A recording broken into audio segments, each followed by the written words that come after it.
The most recognizable plane in the world is getting an upgrade, but it won't be ready for a few years. While Air Force One is just a call sign for any Air Force carrying the US president, the term is often used to refer to the pair of iconic blue and white Boeing 747s with United States of America emblazoned on the side.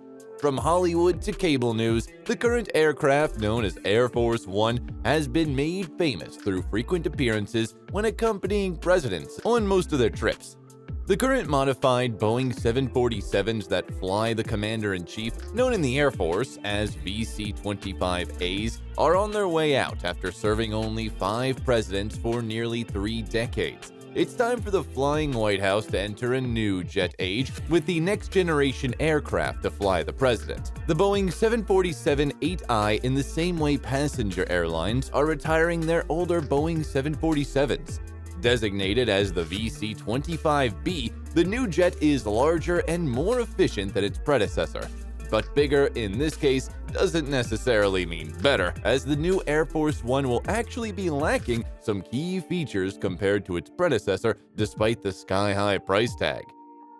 The entire program is costing over $5 billion. Despite a concerted effort on the parts of the Air Force and President Donald Trump's administration, the total program is slated to cost $5.3 billion, according to Defense One. That price includes the aircraft purchase, around $800 million if purchased new, which they weren't, as well as the interior completion, special modifications, and a new hangar at Andrews Air Force Base in Maryland. Trump has gotten the price of the program down to $4.4 billion to $3.9 billion. Defense One also reported, but that didn't include everything. Boeing is keeping the exact cost of the jets a closely guarded secret, according to Defense One. The last program to replace the Air Force One aircraft, which began under President Ronald Reagan and was completed during the George H.W. Bush administration, only cost $660 million, the LA Times reported. The two 747s were supposed to go to a bankrupt Russian airline. Boeing won't be building the new Air Force Ones from scratch, and in fact, the Air Force will technically be buying the aircraft secondhand as part of the cost-saving efforts. Boeing sold the government two 747-8I aircraft that were built and intended to be delivered to a now-defunct Russian airline, Transaero, a Boeing spokesperson confirmed to CNN. "We got a really good deal," former Air Force Secretary Heather Wilson told Bloomberg in an interview. The jets, which were selling for $390 million at the time of the deal, according to Defense One, were stored in California awaiting new owners. They were later flown to Lackland Air Force Base near San Antonio, Texas, according to The Drive. Boeing presented 4 alternate options to save costs. The replacement program began under President Barack Obama, but his successor would have the most say in the acquisition process. In 2016, a newly elected Trump publicly complained about the high cost of the replacement program, which he stated was over $4 billion. Boeing is building a brand new 747 Air Force One for future presidents, but costs are out of control, more than $4 billion, Trump said in a 2016 tweet. Cancel order. Then Boeing CEO Dennis Muilenburg met with the then President-elect Trump at Mar-a-Lago in Palm Beach, Florida, to discuss potential alternatives to lower the cost of the program with 4 options, according to Defense One. A $4.2 billion alternative was to purchase 2 new 747-8I jets, but only install the presidential configuration on one and a standard VIP interior on the other, while a $3.88 billion option involved only buying 1 new 747-8I and keeping one of the existing 747s.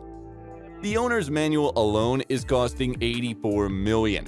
The Air Force announced in April that Boeing will develop the new owner's manual for the new VC-25B aircraft, and the service branch is paying $84 million for it. The manual will reportedly contain over 100,000 pages and won't even be ready at the time of the jet's estimated delivery to the Air Force, that it will arrive in January 2025. The planes will last for around 3 decades. Like most aircraft, the new planes will only last between 20 to 30 years.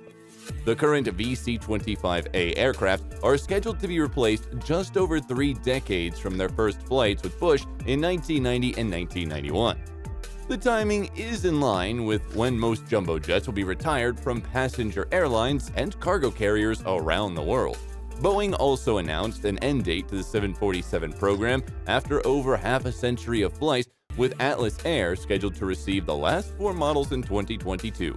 If the manufacturer stays the course and doesn't develop a new 2-level, 4-engine plane, the next flying White House may be a downgrade to a smaller jet like the Boeing 777X. The Boeing 747s are bigger but more efficient.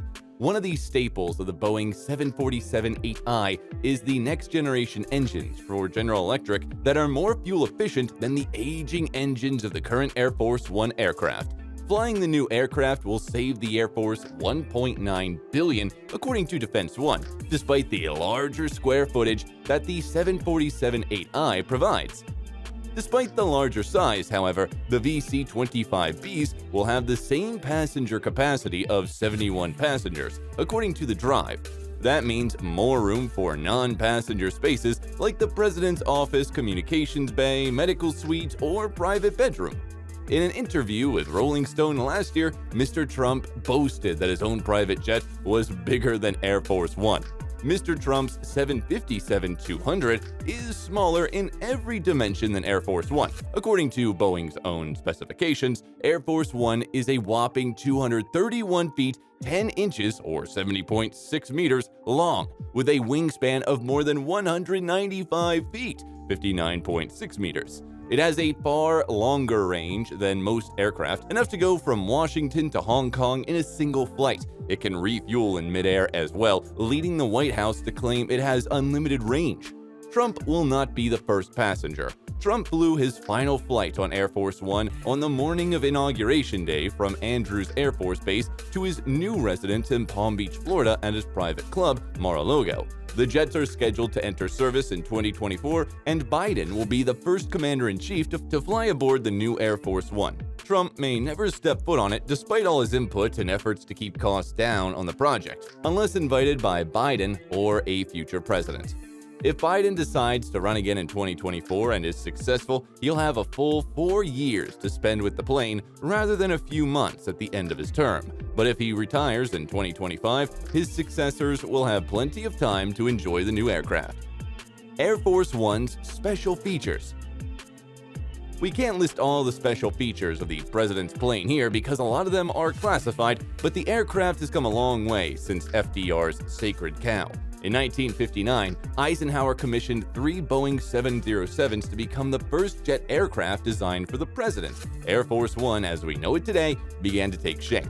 Ike had the interiors of these aircraft modified for comfort and advanced communication equipment, features included in later designs. In 1962, a C-137C, specially purposed for regular use by the president and only the president, entered service. The plane was SAM 26000 and served the Kennedy, Johnson, and Nixon administrations. In 1972, SAM 27000 entered service until it was retired by President George W. Bush in 2001. All of the president's planes are designed to be a flying White House. The VC-25A planes used as Air Force One are the most well-equipped and well-defended aircraft flying. Ready for business with 85 phone lines or wartime, they really can withstand a nuclear blast on the ground. Today's Air Force One planes have 4,000 square feet of space with stocked fridges, a medical department, a supply of blood, and a well-stocked pharmacy. For the president, each plane is equipped with a private suite that has a small gym, bathroom, shower, and sleeping quarters. Each has a flying Oval Office and its own situation room. Their defenses include electronic countermeasures, radar jamming, and flares to confuse enemy missiles. They can also be protected against electromagnetic pulses. The planes even have their own side exit doors, so they don't have to rely on airport spare vehicles. Thank you for watching, and please hit the like button, subscribe to the channel, and enable post alerts to view more of our future videos. After saying that, keep watching our videos, and I'll speak with you in the next one.